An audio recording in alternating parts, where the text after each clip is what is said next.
Hello, bonjour, bienvenue sur ma chaîne YouTube.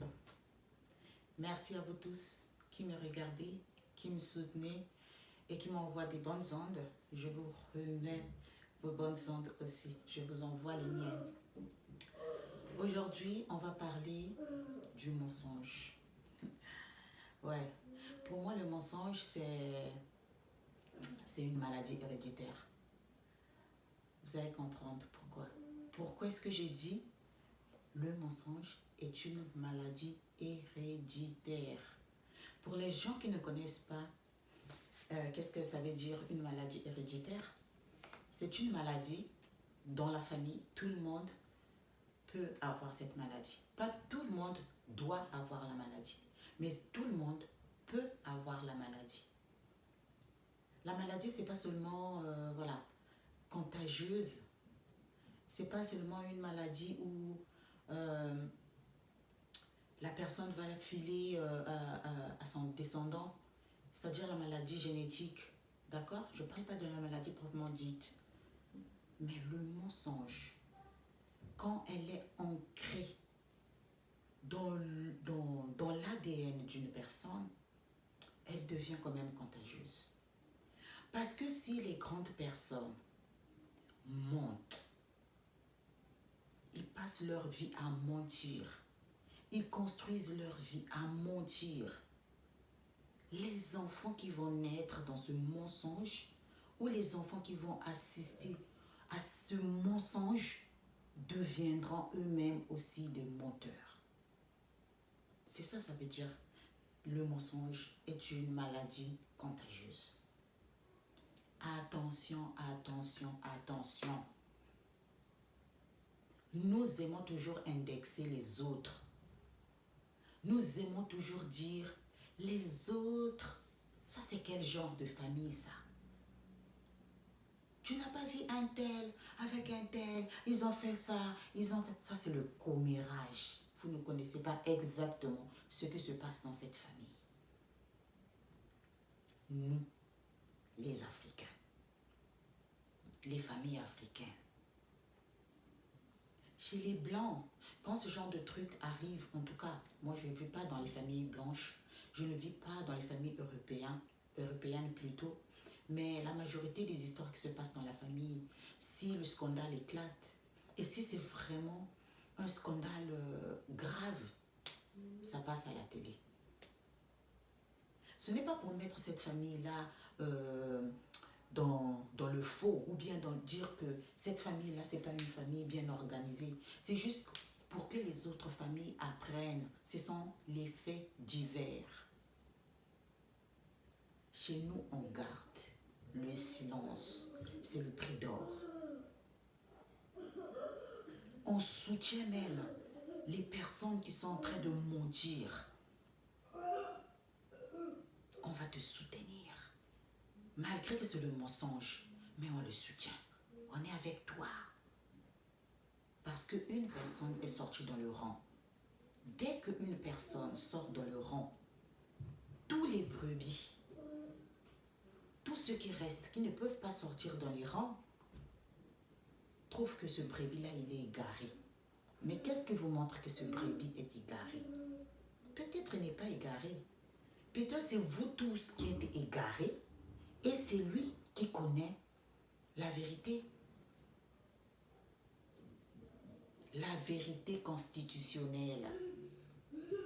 Non. Le mensonge constitutionnel. Ça, on le voit avec les politiciens. Moi, je ne veux pas rentrer dans les débats politiques. On sait que tous les politiciens disent le mensonge. Tous. Dans tous les pays. Aucun pays qui dira, aucun membre d'un pays qui dira, moi, dans mon pays, tout va bien. Non. Il y a un point où il a menti. D'où les descentes dans la rue, d'où les manifestations, toutes ces personnes qui descendent dans la rue, la majorité, dans le langage des menteurs, ce sont des brebis égarées qui ne veulent pas rentrer coûte que coûte dans leurs mensonges qu'ils ont constitutionnalisés et qu'ils veulent faire avaler comme une pilule. Mais pas du tout. Ce qui se passe dans la politique, où le Tout-Puissant est là et vient vous dicter avec ses disciples, viennent vous dicter ce qu'il faut faire et ce qu'il ne faut pas faire. Si vous recevez cela, vous les analysez, et après tu peux dire, ah non, moi ici, je trouve qu'il y a un hic. Non, je vais manifester. Non, non, on ne veut pas de ça. Non, non, on ne veut pas de ça. Et quand le Tout-Puissant regarde, il dit, mais celle-là, elle sort d'où? Cette personne, elle sort d'où? Non, elle est en train de manifester sur le point numéro 224. Et pourquoi? Pourquoi pas les autres? Donc, cette personne-là est en tort. Alors que non, si nous regardons très bien, nous ouvrons très bien les yeux, cette personne n'est pas en tort. C'est pas parce qu'elle est unique, ça veut dire qu'elle est en tort. C'est-à-dire que le mensonge devient une vérité absolue. Ce même cas, je vais les ramener dans nos familles africaines, s'il vous plaît. Il ne faudrait pas que je dise les familles noires, parce qu'aux Caraïbes, ce sont des Noirs qui vivent. Et je n'ai pas été aux Caraïbes. Je ne connais pas comment est-ce que les Caribéens comment est-ce que les familles caribéennes se constituent, qui prend le rôle du Tout-Puissant. Je ne sais pas.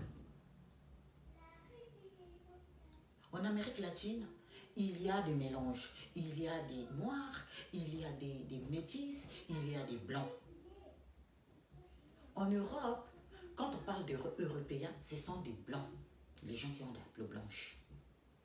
Nous qui vivons en Europe, nous ne sommes pas des Européens. Nous sommes des citoyens européens, ou bien nous sommes des résidents, ou bien, je ne sais pas, nous vivons en Europe, mais nous ne sommes pas des Européens. Nous sommes des Africains. Pour certains, des Caribéens pour d'autres, des Américains, voilà. Chacun a son état. Même si on vit dans un même pays, même si on a la nationalité, aucun Européen dira que moi je suis, même s'il est né en Afrique, il ne dira jamais que moi je suis africain. Non. Mes parents m'ont mis au monde en Afrique, mais comme ce sont des Européens, ce sont eux des Européens. Et ça c'est vrai, c'est clair. Maintenant moi je parle du mensonge dans les familles africaines. Le mensonge. On transforme le mensonge en vérité absolue. C'est une maladie contagieuse. Non. Héréditaire. Tous les descendants commencent à mentir. Du plus grand qui a 77 ans au plus petit qui a 7 ans ou 7 mois. Tous dans la même lignée du mensonge. Mais dès qu'un brebis, une personne analyse point par point et dit que là, il y a... il sort de la case, on l'indexe. Tout le monde l'indexe. Ah mais pourquoi? Et pourtant tout allait bien. Mais pourquoi? Ah non, non, non, non, non. Ça c'est une sorcière. Ça c'est une sorcière. Comment il peut sortir de la case? Le Tout-Puissant a dit. Quel est le Tout-Puissant? Le Tout-Puissant a mis toute cette stratégie-là. Et il sait, le Tout-Puissant, que ça, c'est du mensonge.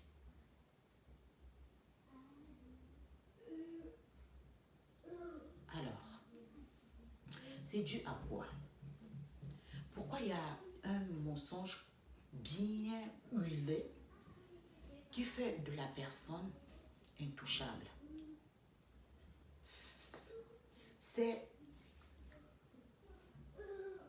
C'est le plus souvent dans la famille, on nomme une personne de sexe masculin, de préférable, qui a fait des études, qui a un peu d'argent, et puis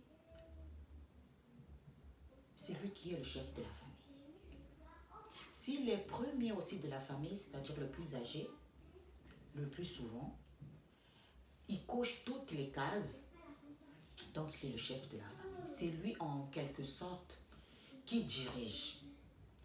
Chez nous, en Afrique, la famille, c'est pas papa, maman et enfant. Quand on parle de la famille en Afrique, c'est tout le monde. Cousin germain, et patati et patata, et les cousins des cousins de l'autre cousin. Leur mari aussi fait partie de la famille, c'est-à-dire que la sœur de ce chef de famille, son mari, même les cousins de son mari, ils peuvent venir donner un mot. Ils peuvent venir même dire l'enfant du cousin et de la cousine. C'est-à-dire, ça n'a rien à voir avec lui. Il va venir t'indexer. Et parfois, la famille dit, parce que c'est un homme, et surtout si tu as de l'argent, ils vont accepter. Ils peuvent même te brûler, toi. Ça se passe dans nos familles africaines. C'est ça que j'appelle le mensonge est une maladie héréditaire. Dès que tu vas dire, ben non, ça c'est du mensonge, tout le monde ouvre les yeux. Toi, tu as l'audace de contester l'autorité de notre chef de famille. Toi, tu es qui? Qu'est-ce que tu as déjà fait? Parce que cette autorité-là, ce monsieur-là qui est chef de famille, qui a l'argent, qui a étudié, qui a pris tous les pouvoirs absolus, c'est comme de la dictature. Hein. Eux, ils indexent seulement les autres personnes. C'est comme de la dictature dans la famille. Cette personne-là peut dire tout ce qu'il veut. Mais dès que tu dis non, moi ce que tu as dit, je ne veux pas, ils vont te dire, toi, tu as fait quelle étude?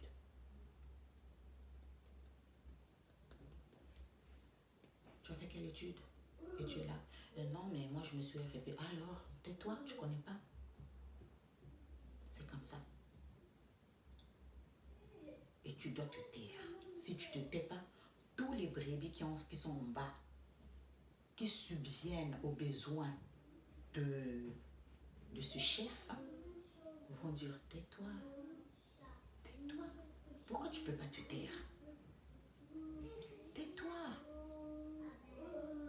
Malheureusement, ceux qui avaient 4 ans vont devoir avoir 20 ans, ils seront des adultes et ils vont reproduire la même chose. Ils vont reproduire la même chose. Les insultes, le mensonge. Je vais donner un exemple concret du mensonge qui devient de la vérité absolue, le mensonge qui devient quelque chose que tout le monde doit accepter que non, c'est la vérité. Juste un exemple. Une fille qui s'appelle Carla. Carla a eu son bac. Il est d'une famille ordinaire, recomposée. Il vit avec son père. Carla a eu son bac. Et la tante maternelle, la tante biologique de Carla, donc la petite sœur à sa mère, vit en France. Carla vit en Afrique. Carla vit avec son père, qui est divorcé avec sa mère. Et donc, Carla a eu son bac. La tante dit, Carla, tu avais eu ton bac? Carla dit oui.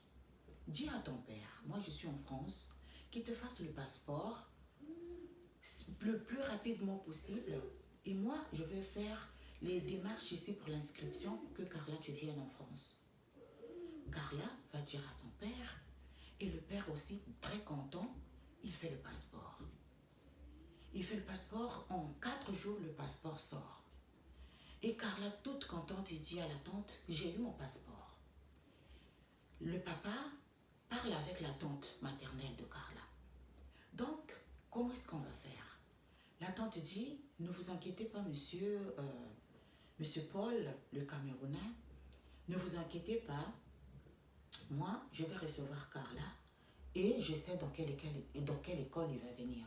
Juste vous, faites tout ce que je vais vous demander dans les jours ou les mois à venir afin que tout soit réglé. Le papa dit d'accord, il n'y a pas de souci. Comme quoi, c'est la tante maternelle de Carla. Sauf que Carla, une semaine après, le papa de Carla, monsieur lui, le Camerounais, change catégoriquement d'idée. Appelle Carla devant sa femme légitime, hein, donc sa belle-femme, la belle-mère de Carla, et il dit à Carla comme ça que moi j'ai bien décidé, j'ai bien pensé, malgré qu'il a fait le passeport rapidement, qu'il était bien enthousiaste, il dit à Carla, Carla, moi j'ai bien réfléchi, nous avons bien réfléchi sans mettre la maman de Carla dans l'histoire. Parce que Carla, normalement, il y a 3 personnes. Parce qu'en Afrique, la belle-mère a son mot à dire. Et donc, Carla, on lui dit ça comme ça. Il dit que monsieur lui, Paul, plutôt monsieur Paul le Camerounais, dit à sa fille Carla, tu n'iras pas en France chez ta tante maternelle pour aller faire des études. Parce que tu es trop petite. Carla a 19 ans. Tu es trop petite. Et que si tu y vas, on ne sait pas ce qui va se passer. Carla se pose la question. Il dit, mais pourquoi est-ce que tu as fait faire le passeport? Non, non, non, j'ai bien réfléchi. Demande même ta mère, sa belle-mère. Et la belle-mère dit, oui, il ne faut pas aller. Tu es trop enfant. C'est pour ton bien. Il faut croire à Carla que c'était pour son bien. Carla aussi toute naïve, c'est papa qui parle. Vous voulez quoi? Carla aussi toute naïve, elle accepte tout ça. Elle dit bon, ok, il n'y a pas de souci. Dans ce cas, je vais aller m'inscrire à l'université. Elle est déjà inscrite à l'université, Carla. Elle continue ses études. Pendant ce temps, la tante maternelle qui vient en France envoie une lettre à la maman de Carla, donc sa grande sœur. Elle dit, bon, maman de Carla, le papa de Carla m'a dit que Carla ne peut pas venir parce qu'elle est trop jeune et tout. Donc, voilà, moi j'ai fait ce que je pouvais faire. C'est à vous de faire aussi ce que vous pouviez faire. Mais pourquoi tu ne m'as pas dit? La maman de Carla dit, mais moi je ne connaissais pas que toi tu étais en train. Il dit, ben, j'avais parlé avec Carla, moi je pensais que tu as... Non, ok. Donc, la maman de Carla ne savait pas que Carla devrait aller en France pour aller vivre chez sa petite sœur et que tous ces démarches-là, c'est le papa de Carla qui allait faire. Donc, le papa de Carla a pris sa décision tout seul en disant « Carla n'ira pas en France parce que j'ai décidé comme ça. » Jusque-là, tout va bien. Quand la maman de Carla a constaté cela, elle dit « Ça, c'est un danger quand même. » Mais bon, la maman de Carla commence à faire, elle aussi, prend aussi sa décision. Elle dit « Donc, je vais chercher une bourse pour ma fille Carla. » Sans demander le père. Bien évidemment, c'est pour le bien de sa fille.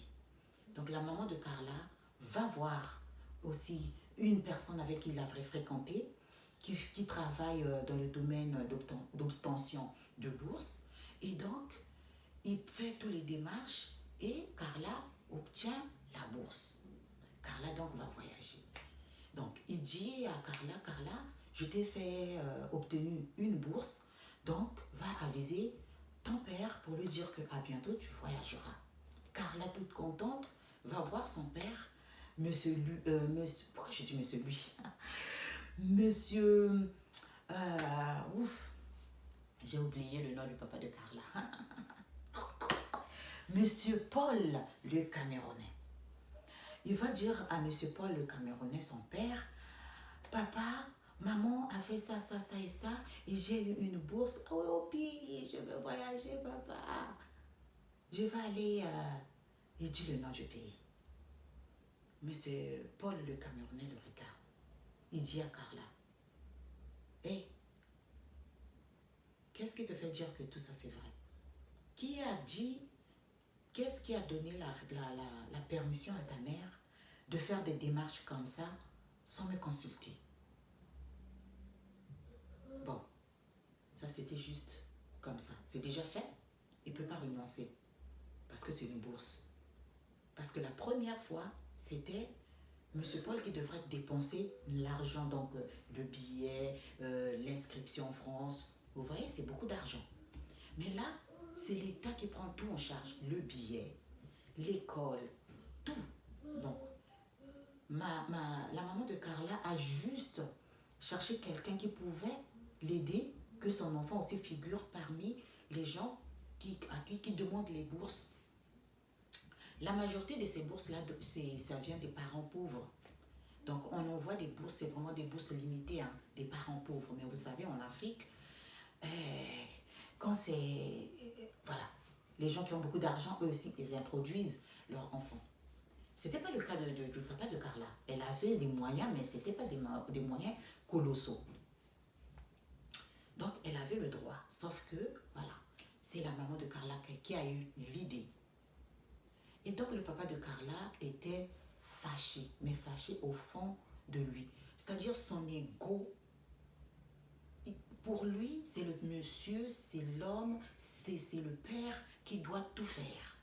Alors, quand la maman de Carla prend cette décision-là, toute seule, sans consulter, et qu'on l'obtient aussi la bourse, le papa de Carla est furieux, mais sauf qu'il ne le fait pas sortir. Pour le bien de son enfant, entre guillemets, il dit à Carla, bon, vas-y, qu'est-ce que vous voulez que je dise? Elle a déjà fait. Et donc Carla voyage. Carla arrive, le papa de Carla récupère le com. C'est quoi le com? C'est-à-dire, avant que Carla ne voyage, il dresse un repas à la maison à l'occasion de Carla, parce que Carla va voyager. Donc il appelle ses frères, il appelle tout le monde, et même sa belle-mère est là, il appelle que le côté de son côté, quoi. Et il fait comprendre à tout le monde que moi, le papa de Carla, j'ai fait voyager ma fille Carla à destination telle. Donc c'est pour cela que j'organise cet événement pour dire au revoir à Carla. Il a omis de dire que je n'ai rien fait. Parce qu'il n'a pas oublié, en fait. Il a honte. Il ne veut pas que cet événement-là, lui, soit dédié à la maman de Carla. Non. Non, non, non, non, non. Donc, on met la maman de Carla, la croix. Carla aussi, elle était tellement envahie par l'émotion qu'elle va voyager, elle va aller faire ses études. Carla aussi mange et tout, et puis, il voyage. Une fois arrivé au voyage, au pays, là où il va faire ses études, elle avait déjà sa bourse. Donc l'État lui payait sa bourse. Mais de temps en temps, il fallait quand même les parents aider un peu financièrement Carla. Et donc les deux faisaient 50-50. Le papa de Carla envoyait et la maman de Carla envoyait. Mais jamais le papa de Carla a dit que la maman aussi envoyait de l'argent chez sa fille. Que la maman de Carla envoyait aussi de l'argent chez sa fille. Mais il sait que la maman de Carla envoie de l'argent chez sa fille. Mais sauf que lui ne le dit pas. Donc quand il n'a pas l'argent, par exemple, il crie dans toute la maison. Donc ses enfants, les autres enfants de sa femme, ils écoutent quand monsieur Paul le Camerounais commence à dire « Hey, regardez votre grande sœur qui est là-bas, je dois lui envoyer de l'argent tout le temps.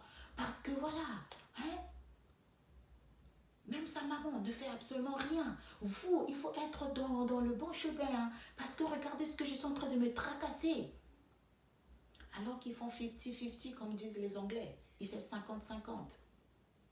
Donc, il fait comprendre aux enfants que c'est lui seulement qui soutient toute la famille. Bon, pour le cas de sa femme et ses enfants, oui, c'est lui qui le fait à 100%. Mais pour le cas de Carla, la maman ne laisse pas sa fille que le papa fasse tout seul. Si le papa prend l'initiative, d'accord. Mais même comme ça. Donc Carla finit ses études dans ce pays et décide de rentrer au pays. Il dit à son père, papa, j'ai fini mes études. Et monsieur Paul le Camerounais dit, ok, rentre. Parce que moi, ici, j'ai beaucoup de contacts. Je pourrais te mettre quelque part. Voilà. Et Carla dit, oh ouais, super, super. Carla parle avec une de ses cousines du côté paternel qui vit en France, qui fait aussi des études en France. Elle parle avec elle comme ça, accidentellement. Et la cousine lui demande, Carla, tu as fini, hein? Tu as fini cette année? Carla dit oui, oui, oui. Là, je suis prête aussi à rentrer. J'ai parlé avec mon père. Il a dit qu'il va me trouver un boulot au pays. Donc là, je suis vraiment ravie de finir et de savoir qu'il y a quelqu'un qui va quand même me poster, me pistonner, quoi. La cousine dit, pourquoi tu ne viens pas d'abord ici? Tu viens vivre d'abord avec moi. Tu vas regarder moi la France et tout. Carla dit, non, ça ne sert à rien. Non, viens juste. Si ça ne te plaît pas ici en France, tu repars. Et Carla dit, mais comment je veux venir? Parce que toi aussi tu es étudiante. Je crois qu'en France, ils n'acceptent pas qu'un étudiant puisse faire venir une personne. La cousine dit, ne t'en fais pas. Moi, j'ai une maison, je loue. Je vais comment dire, je vais demander le papier d'hébergement et puis tu vas faire tes démarches. Si le visa sort, c'est bien. Si ça sort pas, bon. Au moins, tu vas avoir deux options, quoi. Tu vas regarder aussi en France. Parce que ton diplôme, là, il y a aussi l'Espagne qui est là, hein, tu vois. Il dit oui, d'accord. Donc, Carla, sa cousine fait des démarches, des papiers d'hébergement, ça sort. Et Carla vient, on lui donne le visa. Par chance, parce que normalement, les étudiants, on ne leur donne pas les papiers d'hébergement. Mais Carla, on lui donne. Et elle vient. Elle arrive en France, elle vit avec sa cousine. Alors, le papa, quand Carla a eu le visa, d'abord, avant qu'elle ne vienne, quand Carla a eu son visa, il appelle son père. Il dit, papa, je vais d'abord passer par la France, je vais d'abord voir comment ça se passe, et même j'ai vu mon visa, mais donc il me manque le billet. Est-ce que tu peux me payer le billet, papa? Mais celui, le Camerounais dit, le visa, comment tu as fait pour avoir le visa? La fille, Carla dit, non mais j'ai juste fait les démarches ici et on m'a donné le visa. Il dit, ah mais c'est bien. Ben, donc tu veux vivre en France ou bien tu veux revenir ici? En tout cas, moi ici, tout est déjà prêt. Hein. Carla dit, ben, je vais d'abord passer en France quand même. Déjà j'ai le visa, donc je vais d'abord passer en France. Et puis, si ça ne me convient pas, je rentre au pays. Toi, tu es toujours là. Est-ce que tu peux me payer le billet? Monsieur Paul, le Camerounais, dit, ok. Mais comme il est déjà habitué à faire 50-50 avec la maman de Carla, il dit à la maman de Carla, hé hey Carla, et ta maman, il va mettre aussi un peu? La moitié? Carla dit, ben, je sais pas. Si vous êtes là, donc demande là et puis elle va mettre aussi la moitié. Elle dit, en tout cas, moi tout seul, je ne vais pas mettre. Et donc, monsieur lui oublie d'aller demander la maman de Carla et reste tranquille. Le lendemain, Carla appelle pour demander, mais papa, tu as acheté le billet? Le papa qui dit, non, j'ai finalement changé d'avis. Cherche seulement l'argent là-bas. Et puis, je vais remettre. De toute façon, je ne sais même pas aussi si on t'a vraiment donné le visa. Peut-être que je vais me bouffer l'argent. Carla, heureusement, elle avait une bourse. Et cette bourse-là, elle gardait un peu. Donc, elle a fait 1 an, elle gardait un peu d'argent. Si elle repartait au pays avec cet argent-là, elle allait prendre une maison ou bien, en tout cas, elle allait commencer les débuts. Donc, c'est pour cela qu'elle mettait un peu de l'argent de côté. Donc, ça faisait 1 an, la dernière année qu'elle avait fini. Donc, elle mettait cet argent de côté. Et donc, elle s'est rendue compte qu'elle ne pouvait pas compter sur ses parents. Et comme elle ne pouvait pas aussi dire à sa mère d'acheter tout le billet, ben, elle a décidé d'aller acheter. Parce que le visa, elle en avait déjà. Elle attendait que le billet. Donc, elle est partie acheter son billet. Heureusement, l'argent aussi a suffi. C'est tout l'argent qu'elle avait sur son compte. Elle a acheté le billet et elle est venue en France. Elle vivait donc avec sa cousine. Elle était toute contente, elle arrive. Elle dit à sa cousine que j'ai acheté mon billet tout seul, sinon l'argent j'allais venir te le donner et tout, pour qu'on vive ensemble et tout. Parce que toi aussi tu es étudiante. Et donc, Carla dit à sa cousine, bon, papa m'a dit il va remettre l'argent.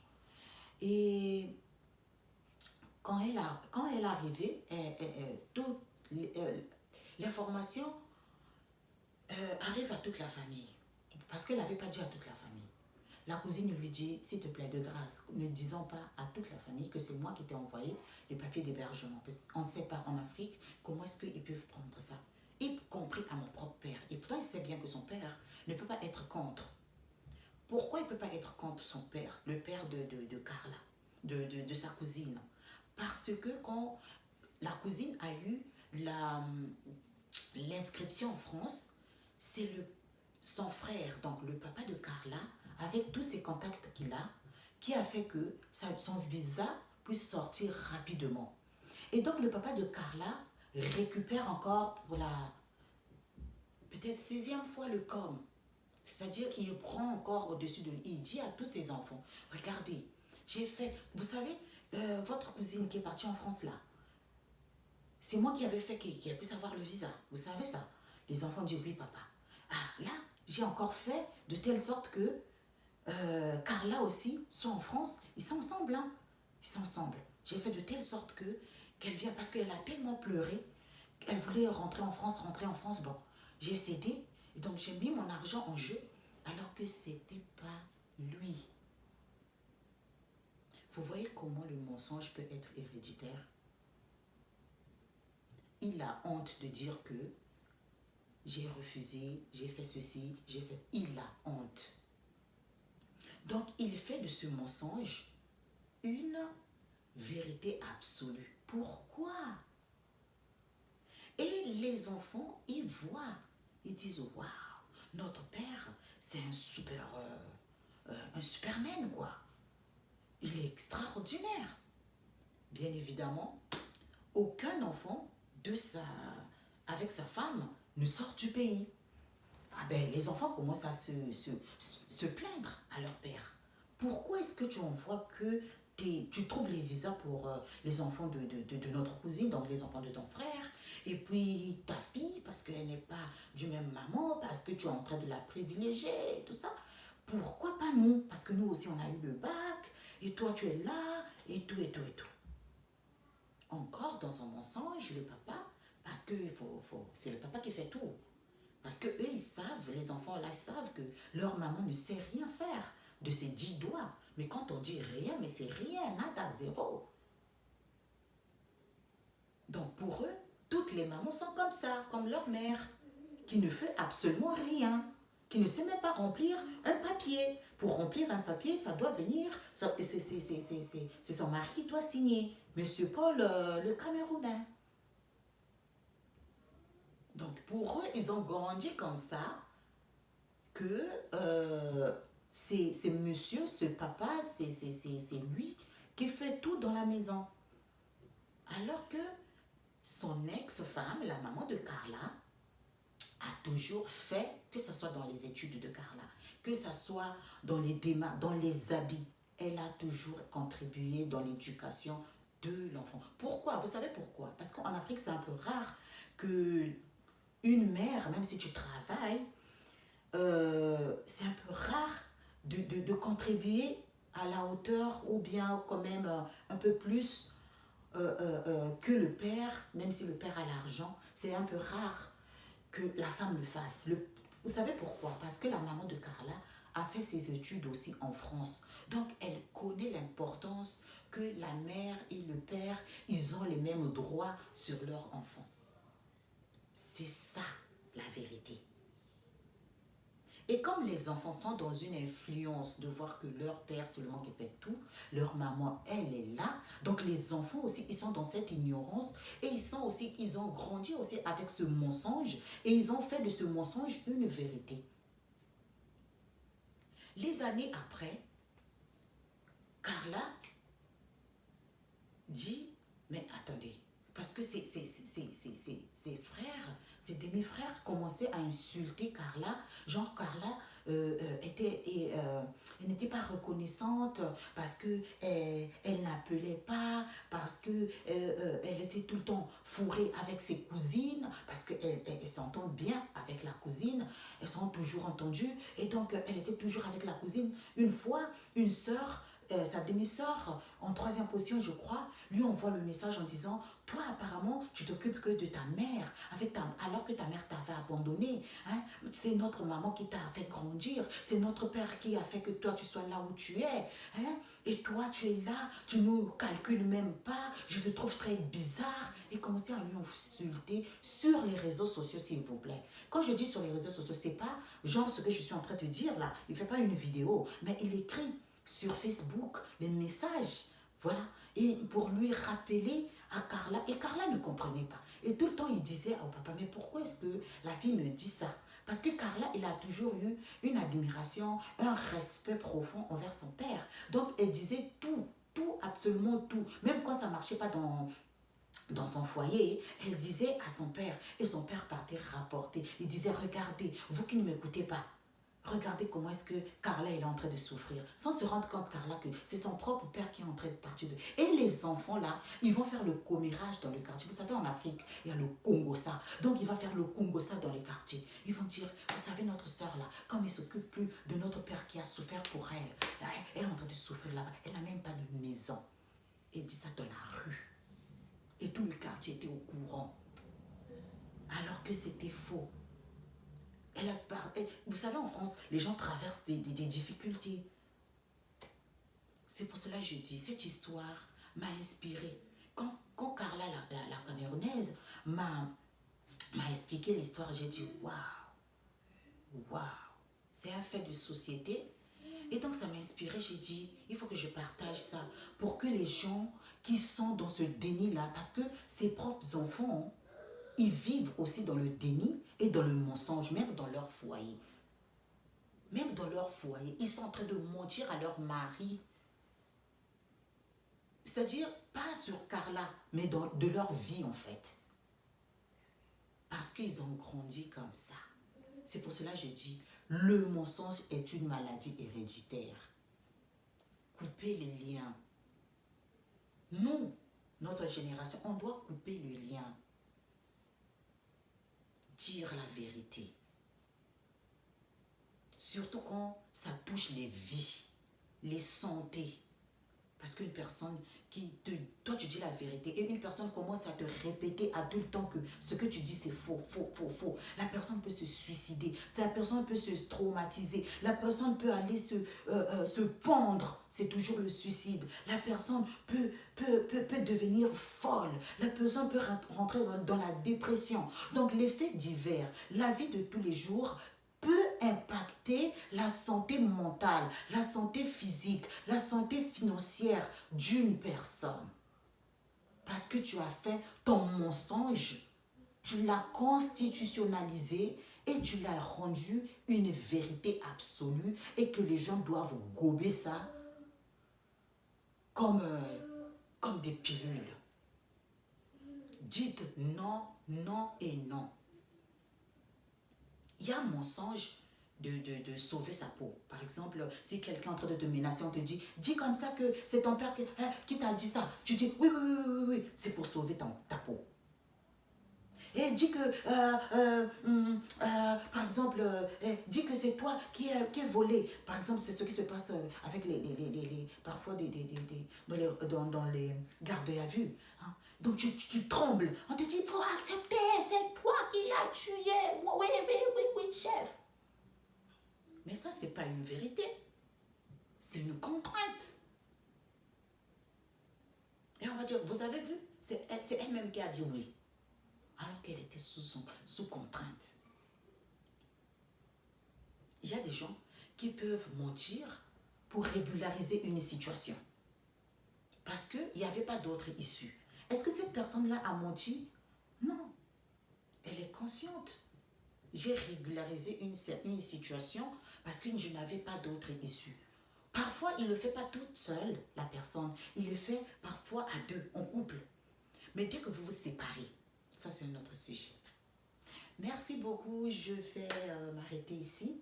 Je ne veux pas être très longue. Je vais m'arrêter ici. Prenez votre part, analysez-vous, faites vos propres conclusions. Et puis, sachez que tout acte que nous posons, peu importe, banal ou pas, peut se percuter dans la vie de nos enfants, dans leur santé. Ils peuvent être même des handicapés. Parce que si tu conduis sous pas une bonne sous une bonne pression psychologique, les gens qui sont passés à l'auto-école vont vous dire, si tu n'es pas bien psychologiquement et que tu conduis, tu peux aller faire un accident et les gens meurent. Toi-même, si parfois tu te coupes les pieds, tu deviens handicapé. À bon entendeur, salut. Merci beaucoup. Prenez votre temps et je vous remercie. Ciao, bisous. Mouah.